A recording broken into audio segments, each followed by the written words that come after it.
Ang samyo ng nilulutong adobo ay tila isang mainit na yakap na bumalot sa buong kabahayan. Bahagyang napangiti si Celestina habang hinahalo ang sarsa, pinapanood ang dahan-dahang paglambot ng karne. Ito ang paborito ni Dante. Ilang linggo na rin silang hindi nagsasabay sa hapunan. Laging may meeting o trabahong kailangang tapusin ng kanyang asawa. Ngunit ngayong gabi, nangako itong uuwi ng maaga. Kaya naman pinaghandaan niya.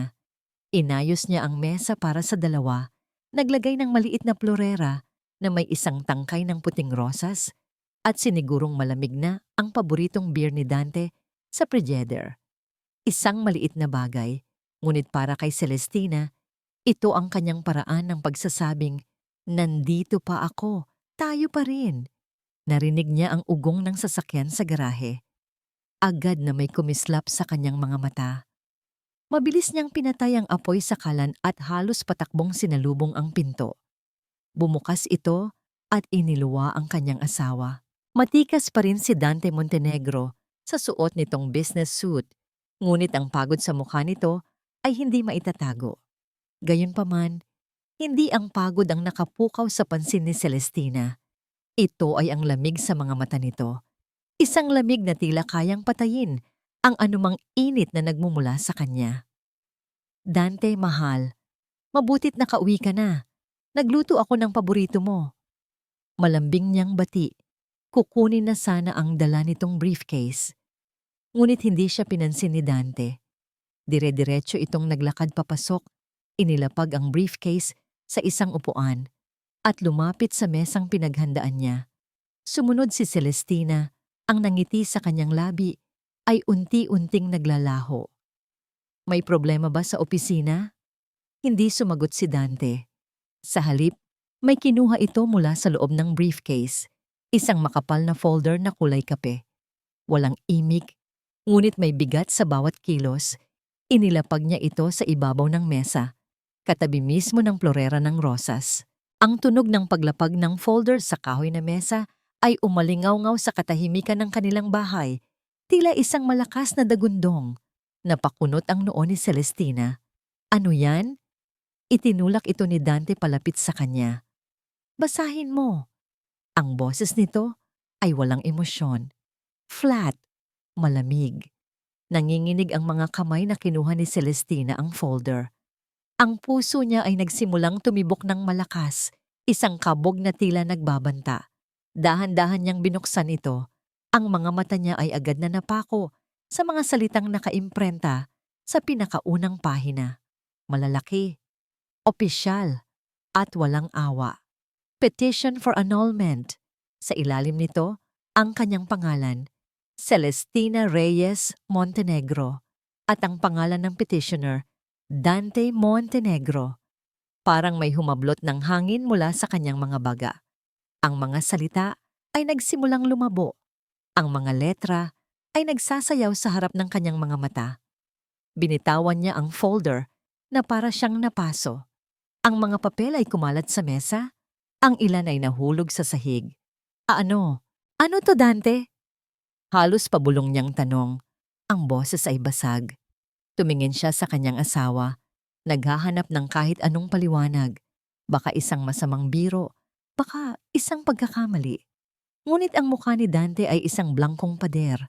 Walang awa, walang pagsisisi. "Pagod na ako, Celestina," sabi nito. Ang bawat salita ay tila patalim na tumatarak sa kanyang dibdib. "Pagod na ako sa pagsusubok. Tapusin na natin to. Tapusin na natin to." Ganoon lang. Ang 5 taon nilang pagsasama, ang mga pangarap na kanilang binuo, ang pag-ibig na minsan nilang ipinangako sa harap ng Diyos. Tatapusin na lang na parang isang business deal na nalugi? Bakit? Iyon lang ang salitang nagawa niyang mamutawi sa kanyang mga labi. Ang luhang kanina pa niya pinipigilan ay nagsimula nang bumalong sa kanyang mga mata. "May nagawa ba akong mali? Sabihin mo sa akin, Dante. Aayusin ko. Kahit ano." Isang mahabang katahimikan ang namagitan sa kanila. Ang tanging maririnig ay ang mahinang paghikbi ni Celestina at ang pagtik ng orasan sa dingding.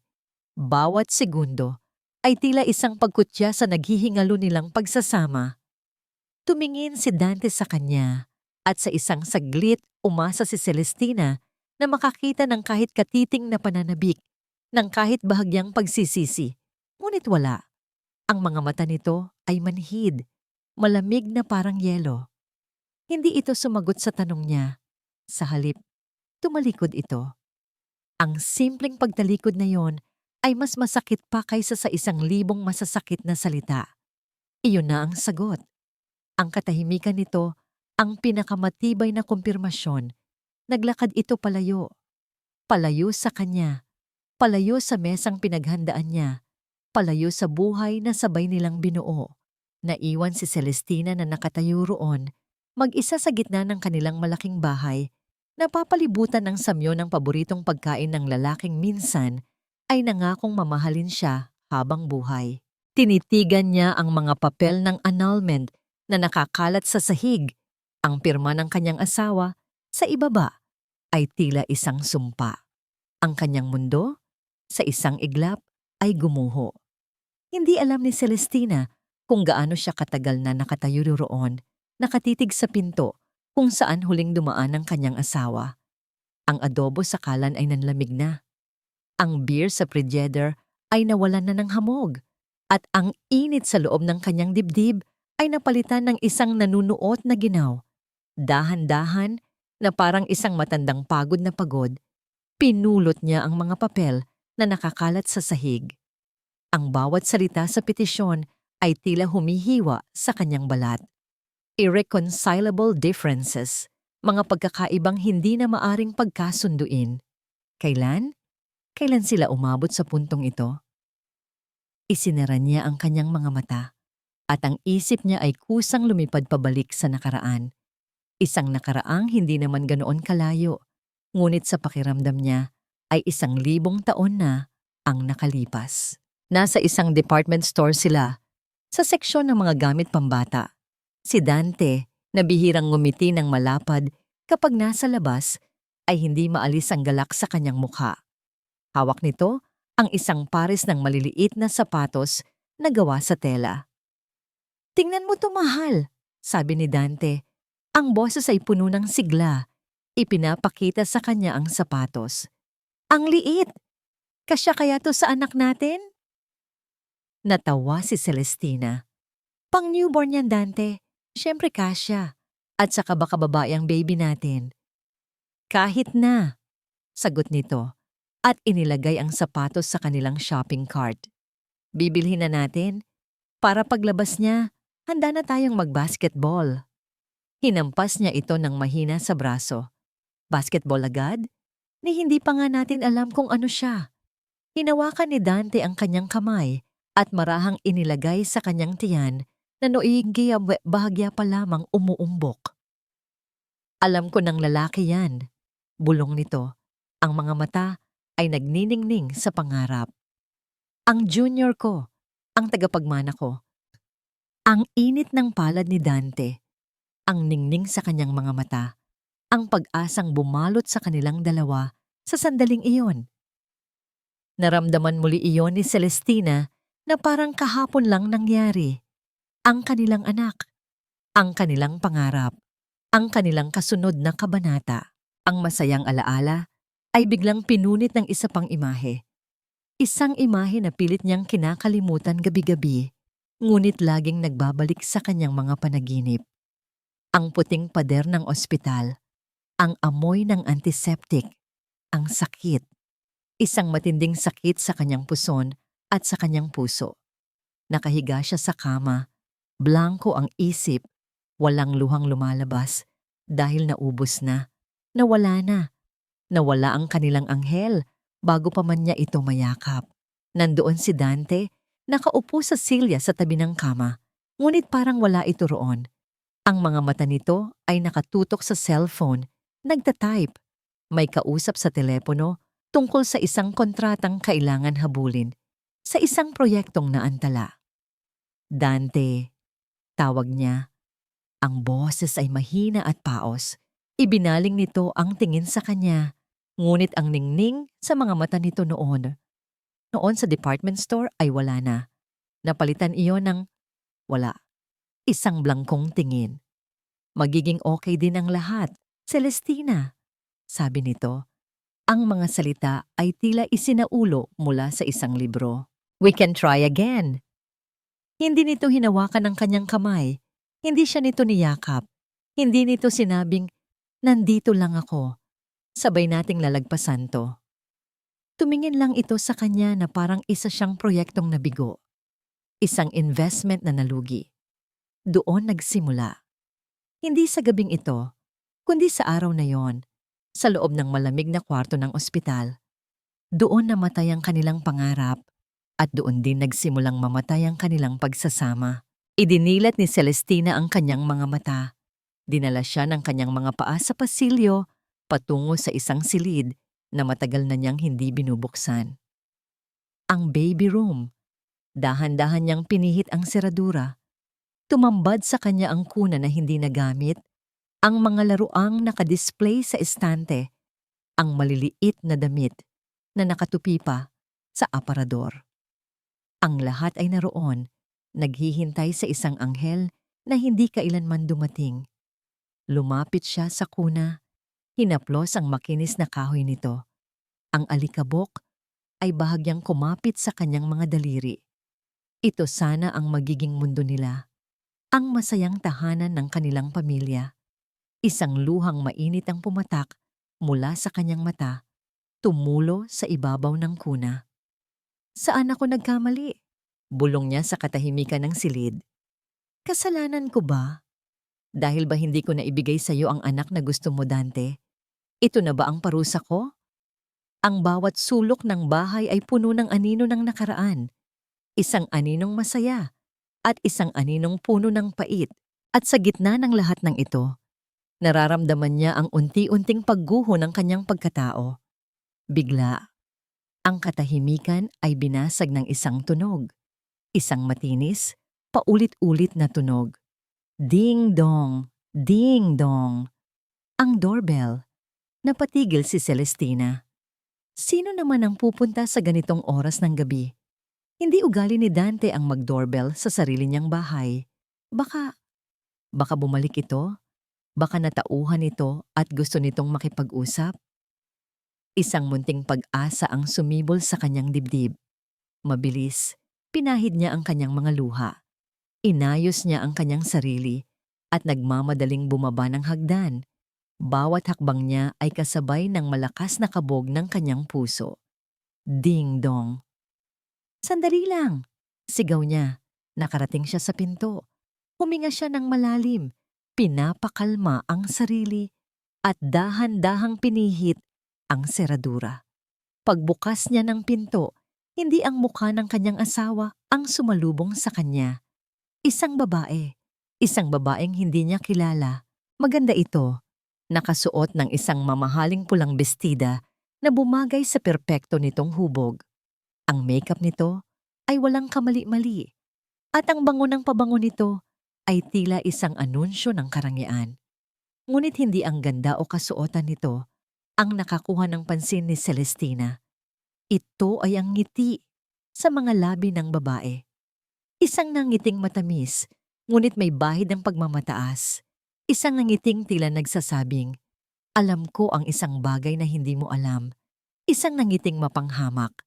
Nakatayo sa harap ni Celestina ang isang babae na parang hinugot mula sa isang magasin. Ang bawat hibla ng buhok nito ay nasa tamang lugar. Ang bawat kurba ng katawan ay yakap ng mamahaling tela at ang bawat ngiti ay tila isang pinag-aralang sining. Ngunit sa ilalim ng perpektong panlabas na anyo, mayroong isang bagay sa mga mata nito. Isang kislap ng tagumpay, isang pangungutya na para lamang kay Celestina. Maari ba kitang tulungan? Magalang ngunit nag-aalinlangang tanong ni Celestina. Ang kamay ay nanatiling nakahawak sa pinto. Ang nangiti ng babae ay bahagyang lumapad. Walang paalam, walang paanyaya. Simpleng humakbang ito papasok na para bang pag-aari nito ang lugar. Ang halimuyak ng mamahalin nitong pabango ay biglang pumuno sa hangin. Isang amoy na banyaga at mapanghimasok sa loob ng tahanan ni Celestina. "Maganda ang bahay ninyo," sabi ng babae. Ang mga mata ay nilibot ang sala. "Medyo tradisyonal para sa panlasa ko, pero may potensyal." Bawat salita ay binitiwan na may kasamang tamis, ngunit sa pandinig ni Celestina, ito'y may lason. Napaurong si Celestina. "Sino ka? Anong kailangan mo dito?" Humarap sa kanya ang babae. Ang ngiti ay hindi pa rin nawawala. "Diretsahan na, para hindi masayang ang oras nating dalawa." Panimula nito, ang boses ay kalmado ngunit matalas. "Ako si Lorraine, Lorraine de Villa." Ang pangalan ay walang kahulugan para kay Celestina. Isang blangkong espasyo sa kanyang isip. "Pasensya na, pero hindi kita kilala." Isang mahinang tawa ang kumawala sa mga labi ni Lorraine. "Hindi pa sa ngayon, pero malapit na. Ako ang dahilan kung bakit inabot sa'yo ni Dante ang mga papel na yan." Itinuro nito ang folder ng annulment na nakapatong pa rin sa maliit na mesa sa tabi. Parang isang malakas na sampal ang mga salitang yon. Ang hangin ay muling ninakaw mula sa mga baga ni Celestina. Anong sinasabi mo?" "Simple lang," sabi ni Lorraine. Lumapit ito ng isang hakbang. Sinisira ang personal na espasyo ni Celestina. "Mahal ako ni Dante at mahal ko siya. At sa pagmamahalan namin, may hadlang. Ikaw yon." Ang bawat salita ay tumagos sa puso ni Celestina. Ang babaeng ito, siya ang kabit. Ang mukha ng kataksilan. Hindi na ito isang walang pangalang anino sa kanyang isip. Ito'y totoo. Nakatayo sa kanyang harapan, sa loob mismo ng kanyang pamamahay. Sinubukan ni Celestinang magpakatatag. Itinuwid niya ang kanyang likod. "Wala kang karapatang pumasok sa bahay ko at sabihin ang mga kasinungalingan na yan. Umalis ka na." Ngunit parang hindi narinig ni Lorraine ang kanyang sinabi. Sa halip, may kinuha ito mula sa kanyang mamahaling handbag. Isang maliit na piraso ng papel, isang litrato. Iniabot nito yon kay Celestina. "Hindi ito kasinungalingan. Ito," sabi ni Lorraine, at ang kanyang nangiti ay naging isang ngangisi ng lubos na tagumpay, "ay ang katotohanan." Nanginginig ang mga kamay na tinanggap ni Celestina ang litrato. Nanlalabo ang kanyang paningin dahil sa mga luhang nagbabadyang tumulo. Ito ay isang ultrasound, isang maliit, kulay abo na imahe ng isang buhay na nabubuo sa sinapupunan. Isang imahe na minsan na rin niyang tinitigan ng may tuwa at pag-asa. Ito ang magiging tagapagmana ng mga Montenegro. Ipinagpatuloy ni Lorraine. Ang boses ay puno ng pagmamalaki.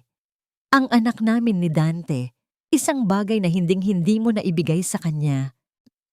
Gumuho ang mundo ni Celestina. Ang sakit ng kanyang pagkalunan ay bumalik ng may dobleng tindi. Sinasaksak siya. Pinipiga ang kanyang puso hanggang sa wala nang matira. Buntis siya. Ang babaeng ito ay nagdadalang tao sa anak ng kanyang asawa. Iyon pala ang dahilan. Ang kapalit. Bago pa man makapagsalita si Celestina, tumunog ang telepono ni Lorraine.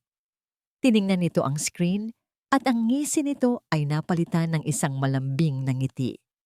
Itinapat nito ang telepono sa kanyang tainga. Sadyang inilalapit para marinig ni Celestina. "Hello, mahal?" Malambing na sabi ni Lorraine. At narinig ni Celestina ang boses sa kabilang linya. Ang boses ni Dante. Ngunit hindi ito ang malamig at walang emosyong boses na narinig niya kanina. Ito ay mainit. Puno ng pag-aalala. "Lorraine, kumusta? Nakarating ka na ba ng maayos? Kumain ka na ba?" Tanong ng boses ni Dante. Isang tono ng pagmamahal na matagal nang hindi naririnig ni Celestina para sa kanya. "Oo, mahal. Papunta na. Huwag mo na akong alalahanin." Sagot ni Lorraine. Ang mga mata ay nakatitig pa rin kay Celestina. Bawat tingin ay isang insulto. "Ikaw ang mag-ingat." at ang baby natin. Isang saglit na katahimikan. Sige, I love you. I love you too. Sagot ni Lorraine bago ibinaba ang tawag. Tapos na. Ang pag-uusap na yon, ang huling pako sa kabaong ng kanyang pag-asa. Wala nang dapat ipaglaban. Wala nang dapat balikan. Ibinaba ni Lorraine ang kanyang telepono at muling bumaling kay Celestina na ngayoy isa ng estatwang basag na basag. Ngayon, naiintindihan mo na? Tumalikod na si Lorraine at nagsimulang maglakad patungo sa pinto.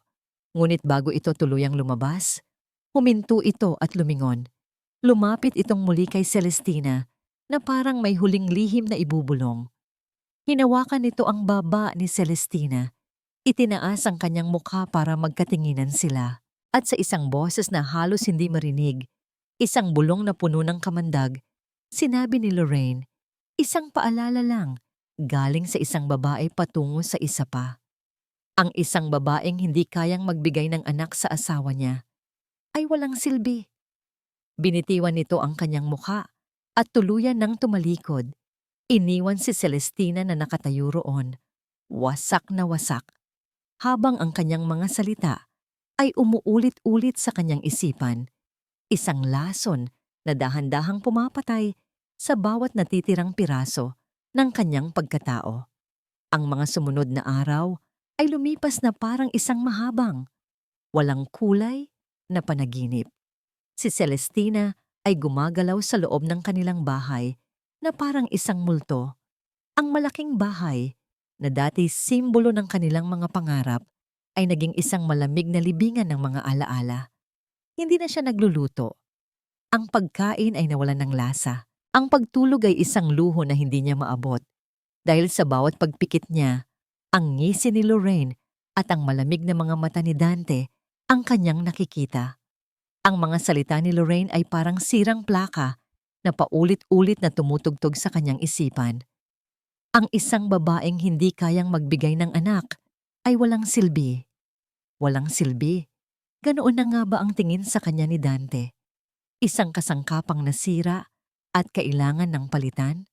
Ang sakit ay hindi na lang sa puso. Nararamdaman niya ito sa bawat hibla ng kanyang pagkatao. Isang bigat na halos hindi niya na kayang buhatin. Isang umaga, pinilit niyang bumangon. Kailangan niyang uminom ng tubig. Habang naglalakad siya patungong kusina, ang amoy ng kapeng itinimpla ng kanilang kasambahay ay biglang sumalubong sa kanya. Dati, ito ang paborito niyang amoy sa umaga. Ngunit ngayon, isang matinding pagkahilo ang biglang umatake sa kanya. Ang kanyang sikmura ay biglang umalsa. Mabilis siyang tumakbo patungo sa lababo at doon inilabas niya ang lahat ng laman ng kanyang tiyan na halos tubig lang naman. Nanghihina siyang napasandal sa pader habang ang kasambahay nila ay nag-aalalang lumapit. Ma'am Sally, okay lang po kayo? Gusto niyo po bang dalhin kita sa ospital? Umiling si Celestina. Pinupunasan ang kanyang bibig. Hindi manang. Okay lang ako. Siguro sa stress lang to at hindi ako kumakain ng maayos. Ngunit habang sinasabi niya iyon, isang kaisipan ang biglang pumasok sa kanyang isip. Isang malayong, halos imposibleng kaisipan. Pagkahilo sa umaga, pagsusuka. Kailan nga ba ang huli niyang dalaw? Dahil sa gulo ng mga nakaraang linggo, hindi na niya ito nabigyan ng pansin. Isang kaba ang biglang gumapang sa kanyang dibdib. Hindi maari. Pagkatapos ng nangyari noon, sinabi ng doktor na magiging mahirap para sa kanya na magbuntis muli. Ngunit ang duda ay naitanim na. Kinahapunan, nang umalis ang kanilang kasambahay para mamalengke, kumilos si Celestina. Nagsuot siya ng isang lumang hoodie, isinuot ang hood sa kanyang ulo, at nagsuot ng malaking sunglasses. Tumingin siya sa salamin. Mukha siyang isang takas, isang taong ayaw makilala. Ganoon nga ang pakiramdam niya. Nagmaneho siya patungo sa isang maliit na butika sa kabilang bayan, malayo sa lugar kung saan siya posibleng makilala. Bawat metro na tinatakbo ng sasakyan ay kasabay ng malakas na pagtambol ng kanyang puso. Takot. pag-asa. Dalawang emosyong nag-uumpugan sa loob niya. Natatakot siyang umasa dahil natatakot siyang masaktan muli. Pumasok siya sa botika, yumuko, at halos pabulong na sinabi sa parmasyutiko, "Isang pregnancy test kit please." Ang maliit na kahon ay parang may bigat ng 1,000 posibilidad nang iabot ito sa kanya. Mabilis siyang nagbayad at halos takbuhin ang pabalik sa kanyang sasakyan. Pagdating sa bahay, diretso siya sa banyo sa kanilang silid. Ang banyong dati pinagsasaluhan nila ni Dante, ngayon ay parang isang malamig at dayuhang lugar. Nanginginig ang kanyang mga kamay habang binubuksan ang kahon. Sinunod niya ang bawat instruksyon na parang ang buhay niya ay nakasalalay dito. At pagkatapos, ang pinakamahabang 2 minuto ng kanyang buhay. Inilapag niya ang test kit sa ibabaw ng lababo at tumalikod. Hindi niya kayang tingnan. Sumandal siya sa malamig na pinto, pinikit ang kanyang mga mata at nagdasal. Hindi niya alam kung para saan siya nagdarasal, kung para ba maging positibo ito o para maging negatibo, para matapos na ang pag-asang ito na muling sumisibol. Sa wakas, huminga siya ng malalim at humarap. Dahan-dahan siyang lumapit. Ang puso niya ay nasa kanyang lalamunan. Tumingin siya. 1 linya, 2 linya, 2 malinaw, hindi mapagkakamali ang pulang linya. Positibo. Hindi siya sumigaw. Hindi siya tumalon sa tuwa. Nanatili lang siyang nakatayo roon, nakatitig sa 2 linyang yon. Dinala niya ang kanyang kamay sa kanyang bibig, pinipigilan ng isang hikbi na gustong kumawala. Hinawakan niya ang test kit. Itinaas ito palapit sa kanyang mga mata, na para bang hindi siya makapaniwala. Totoo ito. Sa gitna ng lahat ng sakit, ng pagtataksil, ng pagkasira, may isang himala. Sa gitna ng pinakamadilim na kabanata ng kanyang buhay, isang munting ilaw ang biglang sumindi. Isang luha ang pumatak sa kanyang pisngi, sinundan ng isa pa hanggang sa ang kanyang mga mata ay bumuhos na parang ulan. Ngunit hindi ito luha ng kalungkutan. Ito ay luha ng gulat, ng pagkalito, at ng isang emosyong matagal na niyang hindi naramdaman. Pag-asa. Biglang pumasok sa isip niya si Dante. Dapat ba niyang sabihin? Dapat ba siyang tumakbo sa kanya? Ipakita ito at sabihin, "Tingnan mo Dante, magkakaanak na tayo. Pwede pa nating ayusin to." Ngunit kasabay ng pag-iisip na yon, ang mukha ni Lorraine ay muling sumulpot sa kanyang alaala. Ang mapanghamak nitong nangiti, ang malupit nitong mga salita, ang boses ni Dante sa telepono na puno ng pagmamahal para sa ibang babae. Hindi. Ang batang ito ay hindi isang kasangkapan para ayusin ang isang sirang pagsasama. Ang batang ito ay hindi isang panlaban sa anak ni Lorraine. Ang batang ito ay kanya, ang pag-asa niya, ang dahilan niya. Dahan-dahan, inilagay ni Celestina ang kanyang kamay sa kanyang tiyan na patag pa. Isang bagong determinasyon ang biglang umagos sa kanyang mga ugat. Pinapalitan ang panghihinang kanina lang ay nararamdaman niya. Hindi na siya iiyak lang. Hindi na siya magiging biktima.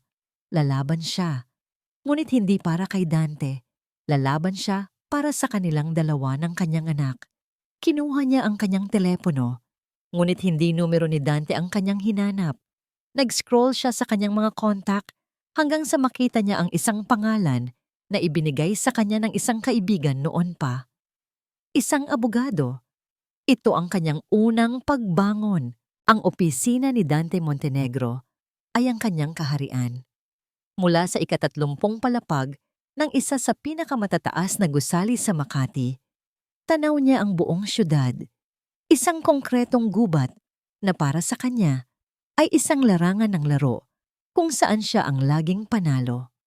Ang bawat gusaling itinatayo ng kanyang kumpanya, ang Montenegro Corp, ay isang monumento sa kanyang tagumpay.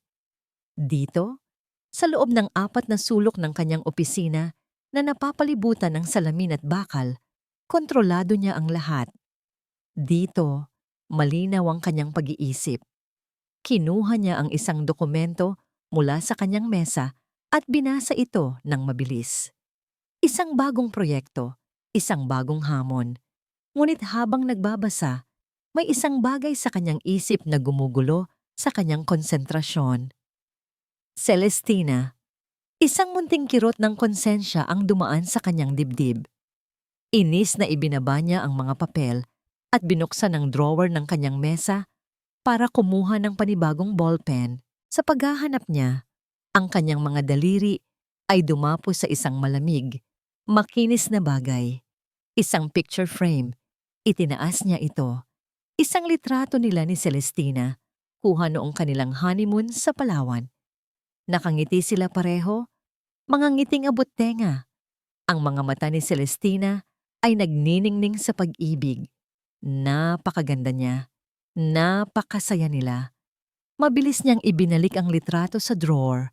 Itinumba ito para hindi na niya makita. Isang buntong hininga ang kumawala sa kanya. Ito ang tama, sabi niya sa sarili. Isang paulit-ulit na mantra na sinasabi niya sa tuwing umaatake ang guilt. Kailangan kong gawin to para sa kinabukasan. Ang pag-ibig ay hindi sapat para bumuo ng isang legasya. Kailangan niya ng tagapagmana. Isang bagay na hindi na ibigay sa kanya ni Celestina.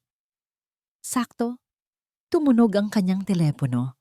Ang pangalan sa screen ay nagpaliwanag sa kanyang mukha na kanina lang ay madilim. Lorraine. Agad na nagbago ang kanyang disposisyon. Ang lamig sa kanyang boses ay napalitan ng init. Hello, mahal. Kumusta? Okay lang ako, mahal. Malambing na sagot sa kabilang linya. Medyo nahihilo lang, sabi ng doktor. Normal lang daw. Namimiss ka na raw ni baby. Napangiti si Dante, napasandal sa kanyang swivel chair at napatingin sa labas ng bintana. Talaga? Sabihin mo sa junior ko, magpakabait lang siya dyan. Dadating din si daddy para sa kanya. Ano bang gusto mong kainin? Ipapadeliver ko. Wag na, mahal. Busog pa ako. Gusto ko lang marinig ang boses mo, sabi ni Lorraine. Ikaw, kumain ka na ba? Ang simpleng tanong na yon ay nagpadala ng kakaibang init sa kanyang puso. Ang pag-aalagang matagal na niyang hindi naramdaman. Ang atensyon na nakasentro sa kanya, sa mga pangangailangan niya. Pagkatapos ng ilang minutong matamis na usapan, ibinaba na nila ang tawag. Pakiramdam ni Dante ay nabunutan siya ng tinik. Ang pag-uusap na yon ay ang kumpirmasyong kailangan niya. Tama ang kanyang desisyon. Si Lorraine ang babaeng magbibigay sa kanya ng lahat ng gusto niya. Isang pamilyang buo at isang tagapagmana. Sa muling panunumbalik ng kanyang sigla at determinasyon, binuksan niya ang kanyang personal na checkbook. Kumuha siya ng pluma at walang pag-aalinlangang nagsulat. Isang malaking halaga, sapat para sa lahat ng luho at pangangailangan ni Lorraine at ng kanilang magiging anak. Sa pay to the order of line, isinulat niya ang buong pangalan ni Lorraine de Villa. At sa memo sa ibaba, 2 salita lang ang kanyang inilagay. Para sa anak ko. Pinindot niya ang intercom sa kanyang mesa. Carla, pumasok ka sandali.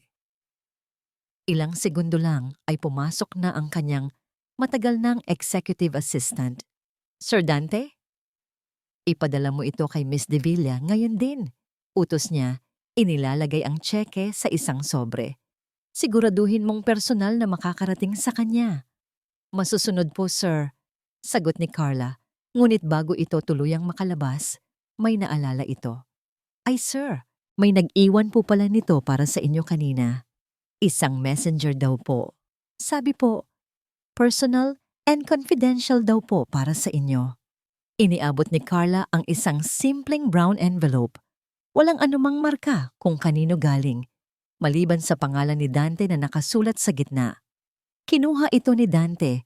Ang isip ay abala pa rin sa mga plano niya para sa hinaharap. Tiningnan niya ang sobre. Medyo makapal. Naalala niya. Ito na siguro ang report mula sa private investigator na inupahan niya ilang linggo na ang nakakaraan.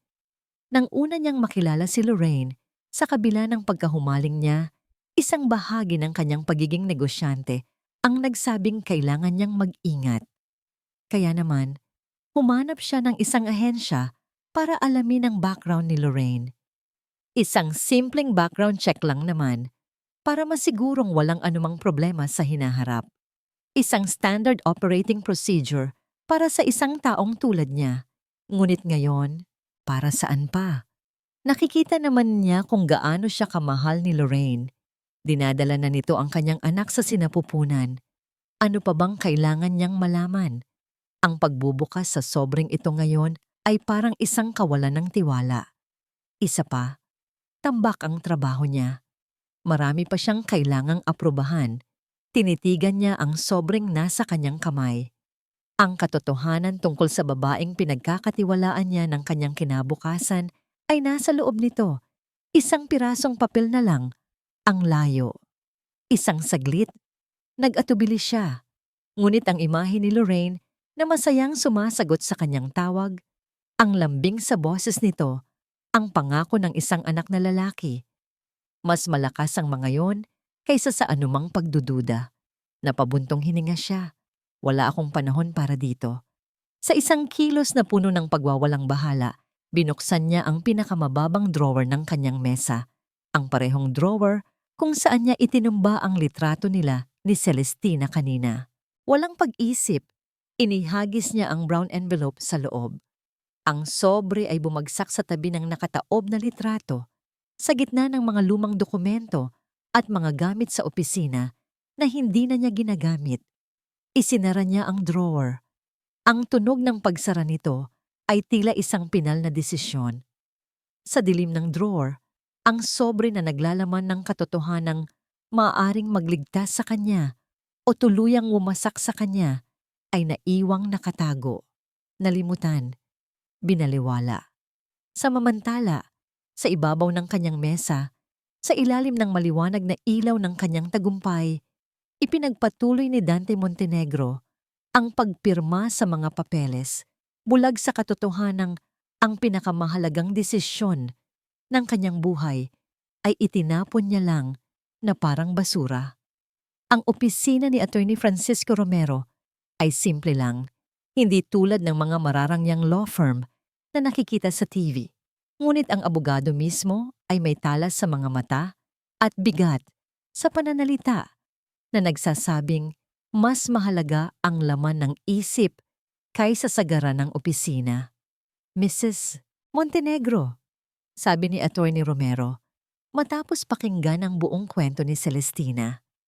Sa ganitong laban, ang katotohanan ay madalas natatabunan ng kung sino ang may mas magandang kwento.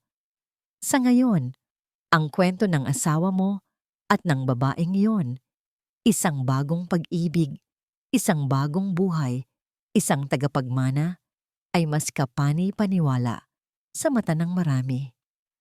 Tumango si Celestina, pinipigilan ang panginginig ng kanyang mga labi. Ano po ang laban ko? Ang katotohanan, mariing sagot ng abogado. Ngunit kailangan nating patunayan iyon. Ang pagbubuntis mo ay isang malaking bagay, ngunit kailangan natin ng higit pa. Kahit anong ebidensya, kahit gaano kaliit, na magpapakita sa tunay na karakter ni Lorraine de Villa ay makakatulong. Kailangan nating ipakita sa korte kung sino talaga siya. Umalis si Celestina sa opisina na may bigat sa dibdib, ngunit sa kauna-unahang pagkakataon, sa loob ng maraming araw, mayroon siyang direksyon. Hindi na siya isang dahong tinatangay ng hangin. Mayroon siyang misyon para pakalmahin ang sarili. Nagpasya siyang magkape muna sa isang high-end cafe sa isang mall sa Makati. Isang lugar na dati madalas nilang puntahan ni Dante. Ngayon, pakiramdam niya'y isa siyang estranghero.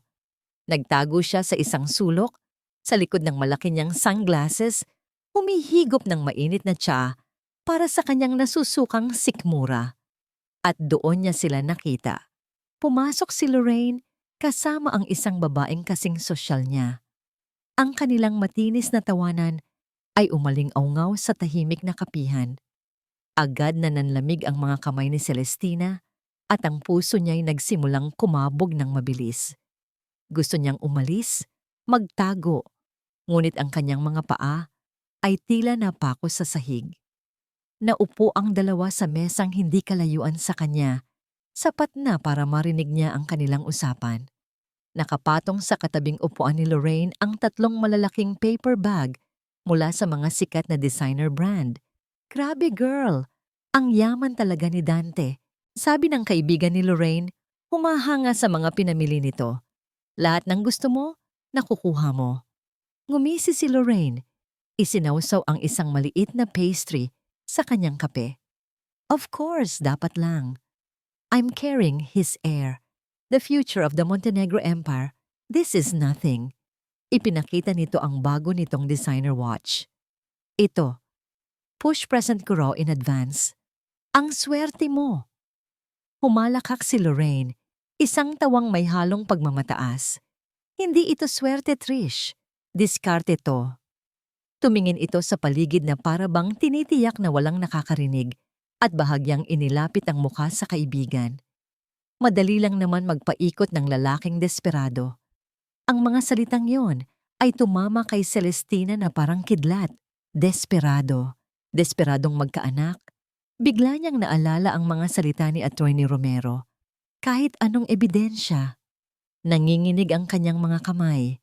Dahan-dahan, halos hindi humihinga, kinuha niya ang kanyang cellphone mula sa bag. Maingat niyang binuksan ang voice recorder app. Sa ilalim ng mesa, pinindot niya ang record button. Pagkatapos, ipinatong niya ang telepono sa mesa, sa tabi ng kanyang tasa na natatakpan ng isang tissue. Nagpatuloy sa pag-uusap ang dalawa, puno ng pagyayabang tungkol sa mga plano ni Lorraine sa yaman ng mga Montenegro, sa kung paano niya papalitan ang disenyo ng bahay ni na Celestina at sa kung gaano ka-gullible si Dante pagdating sa kanilang anak. Ang bawat salita ay isang patalim sa puso ni Celestina, ngunit tiniis niya. Bawat segundo ng recording ay isang bala na maaring maging sandata niya. Maya-maya, tumayo na ang dalawa para umalis. Sa sobrang pagtawa ni Lorraine sa isang biro, nahagip nito ang kanyang handbag. Nahulog ito sa sahig at kumalat ang ilang laman. Isang lipstick, mga credit card, at isang maliit na calling card. "Ay naku!" Inis na sabi ni Lorraine habang mabilis na pinupulot ang kanyang mga gamit. Hindi nito napansin ang calling card na gumulong at huminto malapit sa paanan ng upuan ni Celestina. Matapos ayusin ang sarili, naglakad na sila palabas ng kafe, nag-iiwan ng amoy ng pabango at kasinungalingan. Naghintay si Celestina ng ilang sandali. Tinitiyak na malayo na sila. Pagkatapos, yumuko siya at pinulot ang card. Inaasahan niyang makikita ang pangalan ng isang sikat na obstetrician mula sa isang mamahaling ospital, ang uri ng doktor na ipagmamalaki ni Lorraine kay Dante. Ngunit ang nakasulat sa card ay iba. Simple lang ang pagkakaimprenta, walang anumang karangyaan. De la Cruz Maternity and Wellness Clinic, Dr. Annalyn De La Cruz. OBGYN, napakunot ang noo ni Celestina. Hindi niya pamilyar sa pangalan ng klinika o ng doktor. Tiningnan niya ang address na nasa ibaba. Ito ay nasa isang lugar sa Stymesa, malayo sa mga sosyal na lugar kung saan gumagalaw si Lorraine. Isang kakaibang katanungan ang biglang nabuo sa kanyang isip. Bakit ang isang babaeng nagdadala ng tagapagmana ng Montenegro Empire ay magpapakonsulta sa isang maliit at hindi kilalang klinika? Pinagtagpi-tagpi niya ang lahat, ang pagyayabang, ang linyang madali lang magpaikot ng lalaking desperado. At ngayon, ang misteryosong calling card na ito. Hindi na ito simpleng hinanakit ng isang asawang pinagtaksilan. Ito ay pagdududa. Isang malamig, matalas na pagdududa na nagsasabing may mas malaki at mas madilim na sekreto sa likod ng pagbubuntis ni Lorraine. Itinago niya ang calling card sa kanyang bag. Itinigil niya ang recording sa kanyang telepono. Ang kanyang unang pagbangon kanina ay dahil sa pag-asa. Ngayon, ang kanyang mga susunod na hakbang ay gagabayan ng isang bagong silang na determinasyon. Ang determinasyong alamin ang katotohanan, Ang determinasyong naramdaman ni Celestina matapos makuha ang calling card ay nagsilbing gasolina niya sa loob ng ilang araw. Ibinigay niya ang impormasyon sa kanyang abogado na agad namang nangakong mag-iimbestiga. Sa unang pagkakataon, naramdaman niyang mayroon siyang hawak na alas, gaano man ito kaliit. Ngunit ang pag-asang iyon ay marahas na winasak sa isang ordinaryong hapon. Nasa isang botika siya, ang parehong botika kung saan niya binili ang pregnancy test. Kailangan niya ng prenatal vitamins. Habang nakapila, marahan niyang hinaplos ang kanyang tiyan. Para sa'yo to, anak. Bulong niya sa sarili. Isang maliit na ngiti ang sumilay sa kanyang mga labi. Ito ang kanyang sikreto, ang kanyang lakas. Nang siya na ang nasa counter, iniabot niya ang kanyang credit card. Isang supplementary card mula sa account ni Dante, ang card na ginagamit niya sa lahat ng kanyang gastusin sa loob ng 5 taon. Isinubo ng kahera ang card sa terminal. Naghintay sila. Maya-maya, isang nakakabinging tunog ang umalingaw-ngaw. Beep, beep, beep. Naku, ma'am, sabi ng kahera, medyo nahihiya. Declined po. Napakunot ang noo ni Celestina. Talaga? Pakitry po ulit. Baka may problema lang sa system. Sinubukan muli ng kahera. Parehong tunog. Parehong resulta. Decline po talaga, ma'am. Gusto niyo po subukan ng ibang card? Nanlamig ang mga kamay ni Celestina. Ang mga taong nakapila sa likod niya ay nagsisimula ng magbulungan. Ang hiya ay parang isang mainit na likidong umakyat sa kanyang mukha. Wala siyang ibang card. Wala siyang sapat na cash.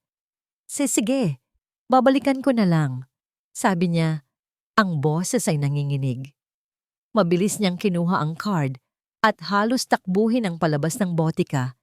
Iniwan ang mga bitaminang para sana sa kanyang anak. Pagkaupo niya sa sasakyan, ang kahihiyan ay napalitan ng pagkalito at takot. Bakit? Hindi naman sila nagkaproblema sa pera.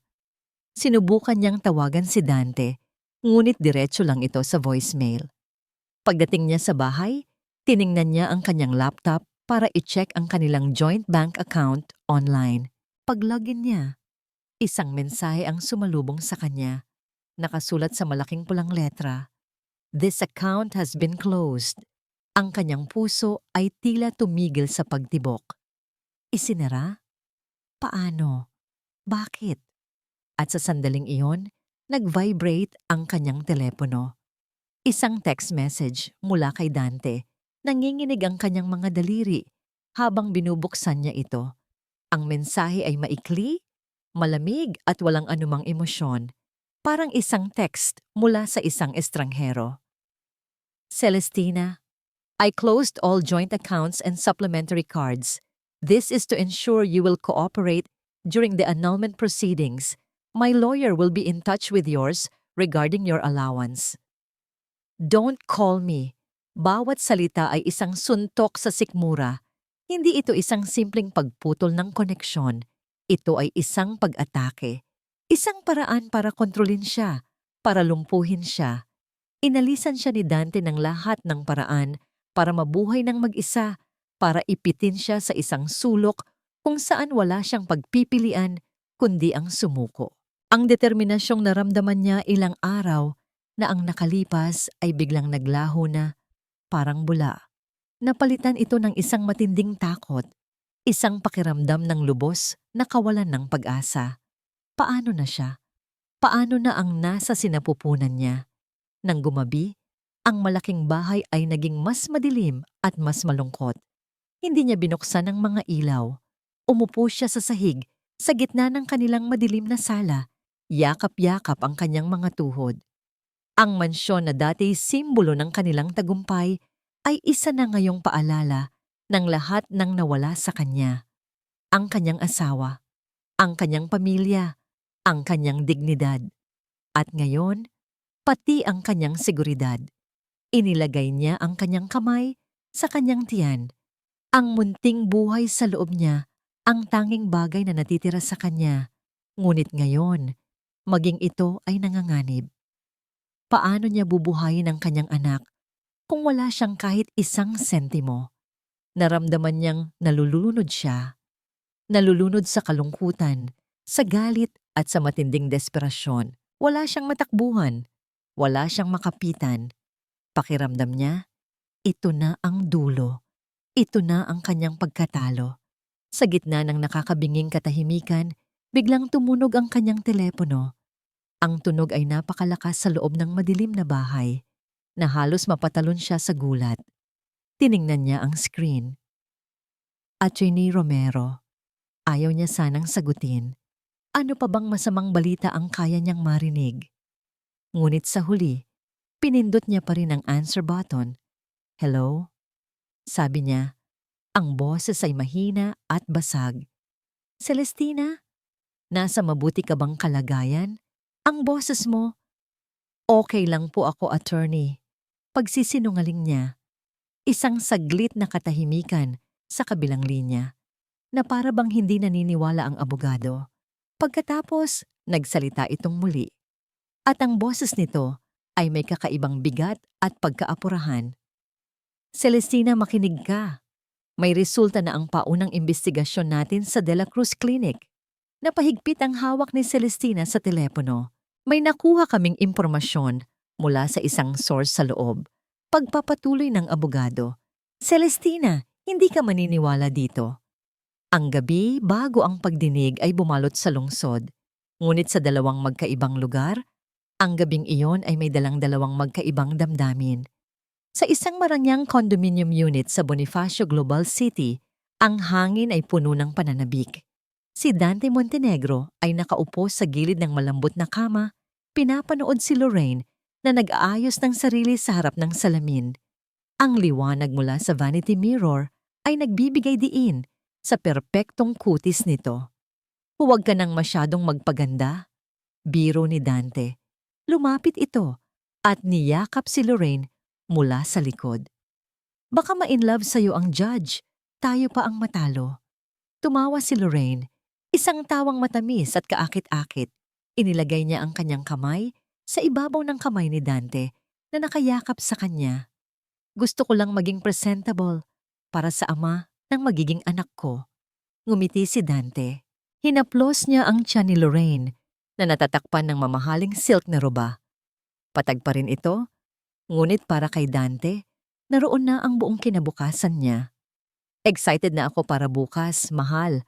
Pagkatapos nito, wala nang hahadlang sa atin. Sisimulan na natin ang buhay na para talaga sa atin. At para sa kanya, dagdag ni Lorraine, ang mga mata ay nagpakita ng lambing sa kanilang refleksyon sa salamin. Oo, para sa kanya, bulong ni Dante at marahan niyang hinalikan ang balikat ni Lorraine. Sa kanyang isip, nakikita na niya ang lahat. Isang maliit na batang lalaki na tumatakbo sa pasilyo ng isang bagong bahay. Isang batang kamukhang-kamukha niya. Ituturo niya itong magbasketball, magpatakbo ng negosyo. Ang kanyang tagapagmana, ang kanyang legasiya. Bukas, para sa kanya, ay hindi isang pagtatapos. Ito ay isang simula. Samantala, sa malaki at tahimik na bahay sa Quezon City, ang hangin ay puno ng isang mabigat na katahimikan. Si Celestina ay nakaupo sa sahig ng kanyang silid, napapalibutan ng mga dokumento. Hindi ito ang mga papel ng annulment na halos ikawasak niya. Ito ay ang kanyang mga sandata. Isang makapal na folder ang nasa kanyang kandungan. Sa ibabaw nito, ang ulat mula sa investigador na kinuha ng kanyang abogado. Binasa niya itong muli, hindi para kumpirmahin ang nabasa, kundi para itatak sa kanyang isipan ang bawat detalye. Nandoon ang mga bank statement ni Lorraine de Villa, isang listahan ng mga malalaking cash deposit mula sa iba't ibang pangalan ng mga mayayamang lalaki sa nakalipas na 5 taon. Nandoon ang mga salaysay mula sa 2 dating kasintahan nito na parehong nagsabing niloko sila ng babae gamit ang mga kwento ng pagbubuntis at pagkakautang. At ang pinakamahalaga sa lahat, ang opisyal na medical record mula sa De La Cruz Maternity and Wellness Clinic na nakuha sa pamamagitan ng isang source. Malinaw ang nakasulat. Si Lorraine de Villa ay nagpakonsulta, oo. Ngunit ang resulta ng kanyang huling transvaginal ultrasound na ginawa 2 linggo lang ang nakalipas ay malinaw pa sa sikat ng araw. No gestational sac present. Uterus and ovaries are normal. Walang sanggol, walang pagbubuntis, isang malaking kasinungalingan. Hindi na umiyak si Celestina. Ang mga luha niya ay naubos na. Ang sakit ay naroon pa rin, isang manhid na kirot sa kanyang puso. Ngunit sa ibabaw ng sakit, may isang bagong damdamin na namuo. Isang malamig at matibay na determinasyon. Ang katahimikang mayroon lamang ang isang taong wala nang maaaring iwalan pa. At may isang bagay na napakahalagang ipinaglalaban. Maya-maya, tumayo si Dante mula sa kama at naglakad patungo sa balkonahe. Mula roon, tanaw niya ang nagniningning na mga ilaw ng syudad. Humigop siya mula sa kanyang baso ng mamahaling alak. Pakiramdam niya, siya ang hari ng lahat ng kanyang nakikita. Sa wakas, makukuha na niya ang lahat ng gusto niya. Ang lahat ay naaayon sa kanyang plano. Si Celestina naman ay dahan-dahang inayos ang mga dokumento. Isinilid niya ang mga ito sa isang malinis na folder. Bawat galaw ay maingat at may layunin. Nang matapos, tumayo siya at lumapit sa bintana ng kanyang silid. Tumingin siya sa madilim na hardin sa labas. Walang pag-aalinlangan. Walang takot. Dinala niya ang kanyang kamay sa kanyang sariling tiyan. Isang lihim na tanging siya, ang kanyang abogado, at ang Diyos ang nakakaalam. Isang mainit na pakiramdam ang dumaloy mula sa kanyang palad patungo sa kanyang sinapupunan. Isang koneksyon na mas totoo kaysa sa anumang kasinungalingan. Para sa iyo ito, anak, bulong niya sa katahimikan ng gabi. Kinabukasan, ang araw ay sumikat na parang isang ordinaryong araw. Isang makintab at itim na European sedan ang umalis mula sa basement parking ng isang condominium sa BGC. Mabilis na tinahak ang daan patungong korte. Sa kabilang bahagi ng lungsod, isang mas simpleng puting SUV ang dahan-dahang lumabas mula sa gate ng isang malaking bahay sa Quezon City. 2 magkaibang sasakyan, 2 magkaibang mundo. Ngunit iisa lang ang kanilang destinasyon, ang bulwagan ng katarungan. Ang huling gabi ng kasinungalingan ay tapos na. Ang araw ng paghuhukom ay nagsisimula pa lamang. Ang loob ng korte ay malamig. Ang bawat bulong ay umuugong. Ang bawat ubo ay isang malakas na ingay sa loob ng silid na nababalot ng solemne na katahimikan. Ang amoy ng lumang papel at barnisadong kahoy ay tila nagpapabigat pa sa hangin. Sa isang panig, nakaupo si Dante, matikas sa kanyang mamahaling suit. Ang mukha ay seryoso, ngunit may bahid ng kumpiyansa. Sa tabi niya, si Lorraine, nakasuot ng isang simpleng puting bestida na nagpapalabas ng kanyang di umano'y pagiging inosente. Ang kanyang mga mata ay bahagyang mamasa-masa, hawak ang isang panyo, handa ng gampanan ng papel ng isang aping-aping biktima. Sa kabilang panig, mag-isang nakaupo si Celestina. Nakasuot siya ng isang simpleng kulay krema na blazer. Diretso ang kanyang likod, ang kanyang mga kamay ay mahinahong nakapatong sa kanyang kandungan. Walang luha, walang takot, tanging isang hindi matinag na katahimikan. Sa likod niya, si Attorney Romero, na abala sa pag-aayos ng ilang dokumento. Nagsimula ang pagdinig. Unang nagsalita ang abogado ni Dante, isang matanda at kilalang abogado na magaling sa mga kasong annulment. Ang kanyang boses ay malumanay, ngunit may awtoridad. Your Honor, panimula nito. We are here today based on the grounds of psychological incapacity and irreconcilable differences. Mr. Dante Montenegro, my client, has come to the painful conclusion that his marriage with the respondent, Mrs. Celestina Reyes Montenegro, has reached its end.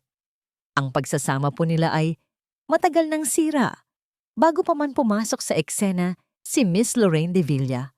Pagkatapos, Tumayo si Lorraine para tumestigo. Ang kanyang boses ay nanginginig. Bawat salita ay maingat na pinili para makuha ang simpatya ng lahat. Mahal ko po si Dante, sabi niya, habang pahid-pahid kunwari ang luha sa kanyang mga mata. Hindi ko po intensyon na makasira ng pamilya. Pero hindi ko po kayang talikuran ang lalaking mahal ko, lalo na ngayon. Lalo na ngayong nagdadalang tao ako sa kanyang anak. Ang tanging hiling ko lang po ay isang tahimik na buhay para sa aming magiging pamilya. Tumingin si Dante kay Lorraine. Ang kanyang mga mata ay puno ng paghanga at awa. Para sa kanya, si Lorraine ay isang anghel na handang magtiis para sa kanilang pag-ibig. Nang matapos ang panig nila, bumaling ang hukom kay Celestina. The court now recognizes the counsel for the respondent. Doon tumayo si Attorney Romero. Hindi tulad ng abogado ni Dante, ang boses niya ay kalmado at direkta. Magandang umaga po, Your Honor, bati niya. Hindi po namin itatanggi na ang pagsasama ng aking kliyente at ni Mr. Montenegro ay may lamat na. Ngunit ang lamat na ito ay hindi dahil sa irreconcilable differences. Huminto siya saglit, hinayaang mabitin ng lahat. Ang lamat na ito ay dulot ng isang malaki at kalkuladong panloloko. Isang bulungan ang kumalat sa korte. Ang abogado ni Dante ay agad na tumayo. Objection, Your Honor! That is a baseless accusation. Sustained, sabi ng hukom. Attorney Romero, proceed to your point. Salamat po, Your Honor. Sagot ni Attorney Romero, hindi natinag. Ang buong kaso ng panig ng petitioner ay nakasalalay sa isang sentral na katotohanan, ang pagbubuntis ni Miss Lorraine de Villa. Tumingin siya ng diretso kay Lorraine. Miss de Villa, maaari niyo po bang sabihin sa korte kung sino ang inyong doktor at kung saan po ang klinika niya? Nag-alinlangan si Lorraine. Si Dr. Ricardo Alfonso po, sa St. Luke's. Ngumiti si Attorney Romero, isang nangiting hindi umabot sa kanyang mga mata. Ayon po sa aming investigasyon, Your Honor, walang doktor na may ganyang pangalan sa departamento ng OBGYN. St. Luke's, gayunpaman. Naglakad siya palapit sa mesa ng hukom, nag-abot ng isang dokumento. May natagpuan po kaming isang De La Cruz Maternity and Wellness Clinic sa Stan Mesa kung saan madalas na bisita si Miss de Villa. Biglang nawala ng kulay ang mukha ni Lorraine. Objection! This is irrelevant! Sigaw ng abogado ni Dante. Your Honor, I am establishing a pattern of deceit. Mariing sagot ni Attorney Romero. I'll allow it. Proceed. Sabi ng hukom, ang interes ay napukaw. Doon na inilabas ni Attorney Romero ang kanyang huling baraha. Tumingin siya sa hukom. Ang kanyang boses ay malinaw at matatag. Your Honor, para po matapos na ang lahat ng pagdududa, para po mabigyan ng linaw ang lahat at para na rin po sa kapakanan ng sinasabing tagapagmana ng mga Montenegro, meron po kaming isang simpleng hiling. Ang buong korte ay naghihintay. Hinihiling po namin sa korte na mag-utos ng isang DNA test na isasagawa ngayon din, dito mismo, gamit ang isang sample ng buhok mula kay Mr. Montenegro at kay Miss de Villa para patunayan ang paternity. Parang isang bombang sumabog ang kanyang mga salita. Objection, Your Honor. This is harassment. Halos mapasigaw ang abogado ni Dante. Ngunit ang reaksyon ni Lorraine ang nagpatigil sa lahat. Ang kaninang pag-iyak ay nawala. Napalitan ito ng hindi maipintang takot. Ang kanyang mga kamay ay nanginginig. Ang kanyang mga mata ay nanlalaki, naghahanap ng tulong mula sa kanyang abogado, mula kay Dante. Tumingin si Dante kay Lorraine. Inaasahan niyang makikita ang galit o indignasyon sa mukha nito. Inaasahan niyang maririnig itong sasabihing, "Oo, sige, para mapatunayan sa inyong lahat." Ngunit ang nakita niya ay purong takot. Isang takot na hindi akma sa isang taong nagsasabi ng totoo. At sa unang pagkakataon, mula nang magsimula ang lahat, isang malamig na katanungan Ang gumapang sa isipan ni Dante, isang butil ng pagdududa, tumingin ang hukom kay Attorney Romero, pagkatapos ay sa nanginginig na si Lorraine at sa naguguluhang si Dante. Ibinagsak niya ang kanyang maliit na martilyo. Objection overruled, sabi ng hukom sa isang boses na pinal. The court grants the motion. The test will be conducted immediately. Ang desisyon ng hukom ay nagpabagsak ng isang mabigat na katahimikan sa buong korte. Walang sino man ang gumalaw. Ang lahat ng mga mata ay nakatuon kay Lorraine, na ngayon ay namumutla na parang isang papel. 2 court officer ang lumapit, kasama ang isang medtech na may dalang maliit na kit.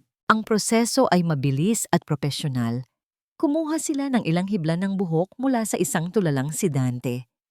Pagkatapos, lumapit sila kay Lorraine. No. Wait! Bulong ni Lorraine, napapaatras sa kanyang upuan. Ang kanyang pag-arte ay nawala, napalitan ng purong desperasyon. Hindi niyo pwedeng gawin to. This is a violation of my rights. Ngunit huli na ang lahat. Sa ilalim ng utos ng korte, wala siyang magagawa. Nanginginig, napilitan siyang magbigay ng sample.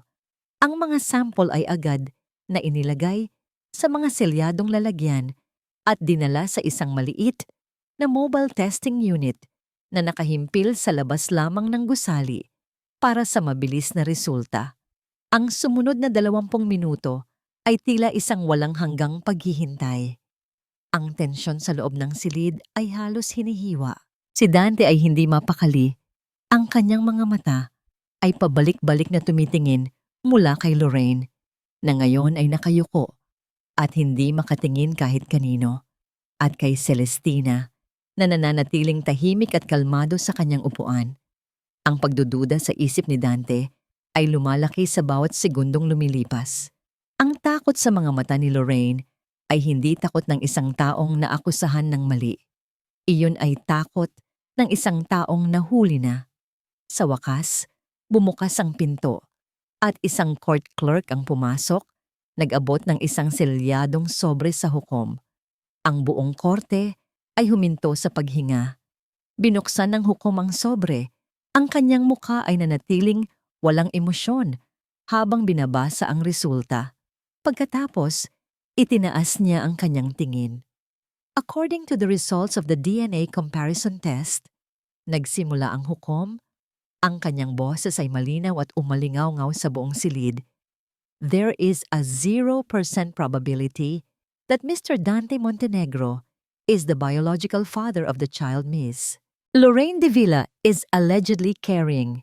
0%. Ang mga salita ay parang isang putok ng baril sa gitna ng katahimikan. Parang isang malakas na sampal ang tumama sa mukha ni Dante. Napatingin siya kay Lorraine.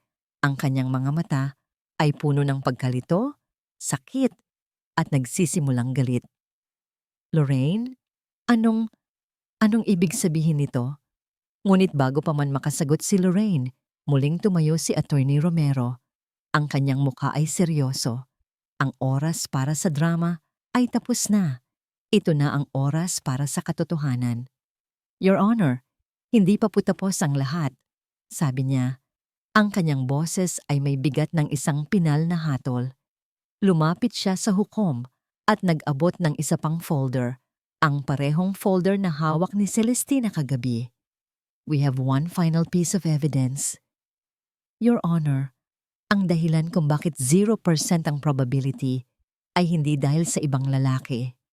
Huminto siya at tiningnan ng diretso sa mga mata si Lorraine, na ngayon ay nanginginig na sa takot. Ito ay dahil walang bata, walang pagbubuntis. It was all a lie. Itinuro niya ang folder. Nasa loob po niyan ang medical records ni Miss Davila mula sa De La Cruz Clinic, kasama ang isang sinumpaang salaysay mula sa isang nurse na nagpapatunay na binayaran ni Miss Davila si Dr. De La Cruz para pekein ang mga resulta at gumawa ng isang pekeng ultrasound picture. Gumuho ang mundo ni Dante. Ang lahat ng kanyang pinaniwalaan, ang pundasyon ng lahat ng kanyang masasamang desisyon ay gumuho sa isang iglap. Ang anak, ang tagapagmana, ang bagong simula. Lahat ay isang malaking kasinungalingan. Tumingin siya kay Lorraine na ngayon ay humahagulgol na, hindi na dahil sa pag-arte, kundi dahil sa pagkatalo. Bakit Lorraine? Bakit mo ginawa to? Halos pabulong niyang tanong. Ang boses ay puno ng sakit at pagkawasak. Si Lorraine ay nag-angat ng tingin. Dahil desperado ka, Dante. Dahil gagawin mo ang lahat para magkaanak.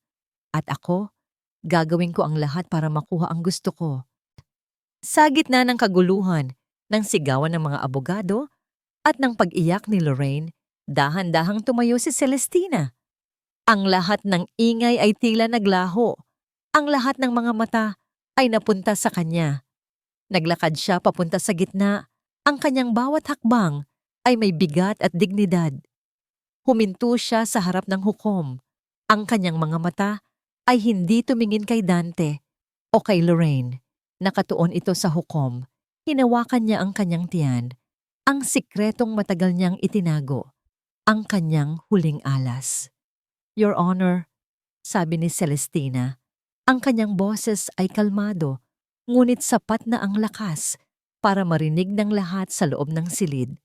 With all due respect, habang pinag-uusapan po natin ang tungkol sa isang pekeng tagapagmana, huminto siya saglit at pagkatapos ay binitiwan ang mga salitang magpapabago sa lahat. May isa pa po tayong Montenegro na dapat isaalang-alang. Isang nakakabinging katahimikan ang muling bumalot sa korte. Napatingin si Dante kay Celestina mula sa kanyang mukha pababa sa kanyang tiyan na bahagyang umuumbok sa ilalim ng kanyang blazer. Ang kanyang bibig ay bahagyang bumukas, ngunit walang salitang lumabas. Ang kanyang isip ay hindi kayang iproseso ang sunod-sunod na revelasyon. Tumingin si Celestina kay Dante sa unang pagkakataon. Ang kanyang mga mata ay hindi na nagpapakita ng pagmamahal na minsan ay naroon. Wala na ang sakit. Ang nakita ni Dante sa mga mata ng kanyang asawa ay isang bagay na mas masakit pa kaysa sa galit. Awa. At pagkatapos, tumalikod si Celestina at dahan-dahang naglakad pabalik sa kanyang upuan. Iniwan si Dante na nakatayo roon, wasak, nalilito, at nag-iisa sa gitna ng mga guho ng kasinungalingang kanyang pinaniwalaan. Ilang linggo ang lumipas mula ng araw ng paghuhukom. Ang balita tungkol sa iskandalo ng mga Montenegro ay kumalat na parang apoy. Si Lorraine de Villa kasama ang kanyang kasabwat na doktor ay kinasuhan ng estafa at perjury. Ang pangalan ni Dante Montenegro ay nadungisan, ang kanyang kumpanya ay naapektuhan, ngunit ang pinakamalaking pinsala ay hindi sa kanyang negosyo o reputasyon. Ang pinsala ay nasa loob niya. Ang dating hari ng kanyang kaharian ay isa na ngayong anino ng kanyang dating sarili. Ang kanyang opisina sa ika-30 palapag ay tila isang kulungan. Ang bawat sulok ay nagpapaalala sa kanya ng kanyang katangahan. Ang drawer kung saan niya itinapon ang sobre, binuksan niya iyon. Nandoon pa rin ang ulat ng investigador na detalyadong nagsasabi ng lahat ng krimen ni Lorraine. Ang katotohanan ay nasa kamay niya pala sa simula pa lang, ngunit pinili niyang maging bulag. Si Celestina, sa kabilang banda, ay umalis na sa malaking bahay nila. Ang petisyon para sa annulment ay ibinasura ng korte. Sa halip, si Celestina ang nagsampa ng kasong legal separation na agad namang naaprubahan. Lumipat siya sa isang mas maliit, ngunit maaliwalas na townhouse sa isang tahimik na subdivision, sapat lang para sa kanya at sa kanyang magiging anak. Isang gabi, habang malakas ang buhos ng ulan, nagmaneho si Dante. Hindi niya alam kung saan siya pupunta. Ang kanyang mga paa, o mas tamang sabihin, ang kanyang puso, ang nagdala sa kanya sa harap ng gate ng bagong tahanan ni Celestina. Pinatay niya ang makina ng sasakyan at nanatili lang sa loob. Pinagmamasdan ang bahay na may ilaw sa bintana.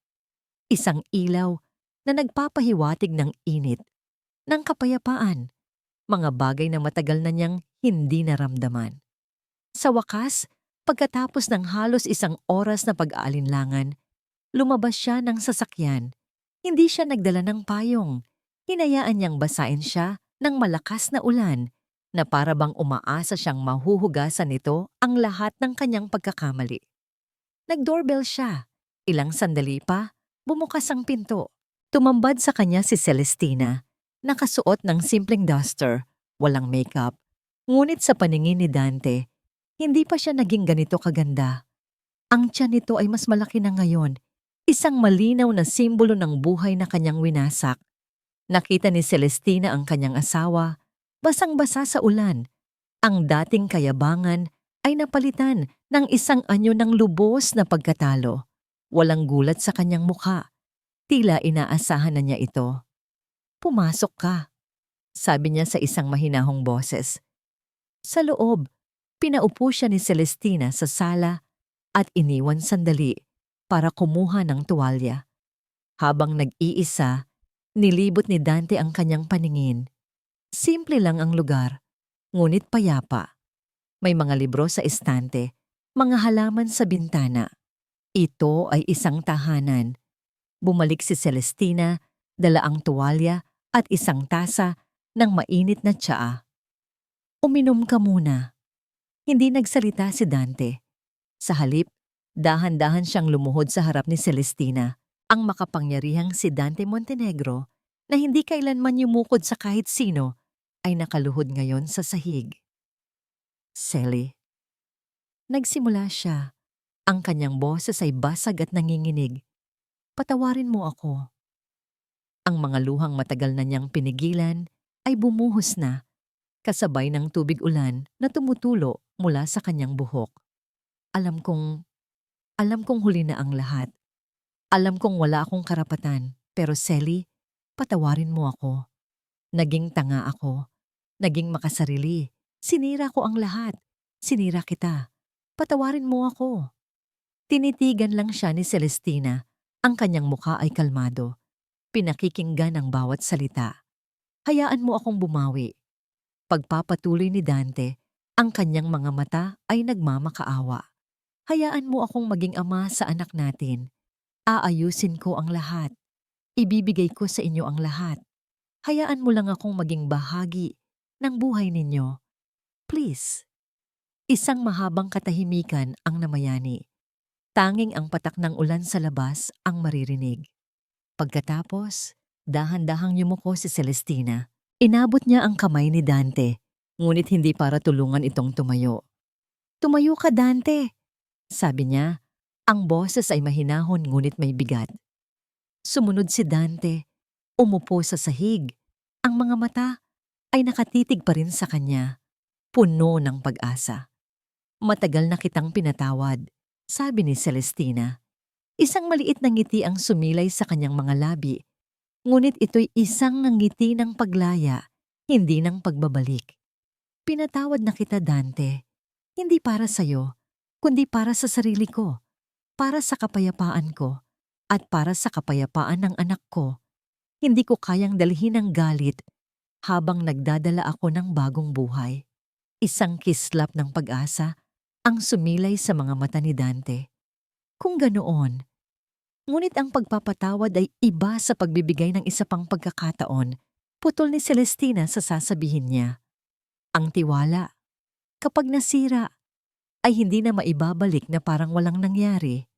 Ang mga sugat na iniwan mo, maghihilom sila, pero mag-iiwan sila ng peklat. Hinawakan ni Celestina ang sarili niyang tiyan. "Makikilala ka ng anak natin. Magiging ama ka sa kanya, Dante, hindi ko yun ipagkakait. Pero ang tayo, matagal nang tapos. Noong gabing iniabot mo sa akin ang mga papel na yon, doon mo pinirmahan ang katapusan natin." Ang huling sinag ng pag-asa sa mga mata ni Dante ay namatay. Tumango siya, dahan-dahan, tinatanggap ang katotohanan iyon ang halaga ng kanyang mga pagkakamali. Ito ang kanyang pagsisisi. "Magsisimula kami ng anak ko ng isang bagong buhay," sabi ni Celestina. "Isang buhay na tahimik, isang buhay na sa amin lang. At sa buhay na yon, Dante, wala ka na." Dahan-dahang tumayo si Celestina at lumakad patungo sa pinto. Binuksan niya ito. Tumila na ang ulan. Naiwan si Dante na nakaupo roon, mag-isa sa gitna ng sala ni Celestina. Isang estranghero sa loob ng payapang mundo na binuo nito mula sa mga guhong siya mismo ang gumawa. Pagkalipas ng ilang sandali, tumayo siya at naglakad palabas. Walang lingon-likod. Isinara ni Celestina ang pinto. Sumandal siya rito at ipinikit ang kanyang mga mata. Sa unang pagkakataon, naramdaman niya ang tunay na kalayaan. Bigla, naramdaman niya ang isang mahinang sipa mula sa loob ng kanyang sinapupunan. Isang paalala, isang pangako, napangiti siya. Isang tunay, payapang ngiti. Hindi na siya si Mrs. Montenegro, ang asawang pinagtaksilan. Siya si Celestina, isang ina. At sapat na yon. Ang kanyang pagbangon ay kumpleto na.